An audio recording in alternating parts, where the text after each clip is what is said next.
что думают филиппинцы о России до того, как встретят русские. Коммунисты, конечно.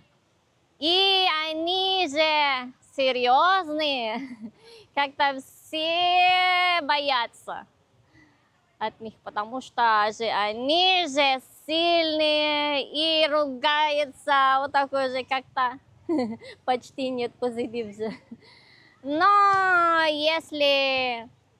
А потом, когда они уже, конечно, знают о людей Россия, ну, конечно же, это будет, о, они такой же они же хорошие, они даже могут тоже улыбаться, даже они всегда серьезные, вот такой же, просто грустными, вот такой. Но есть, которые, конечно, люди тоже умеют смеются.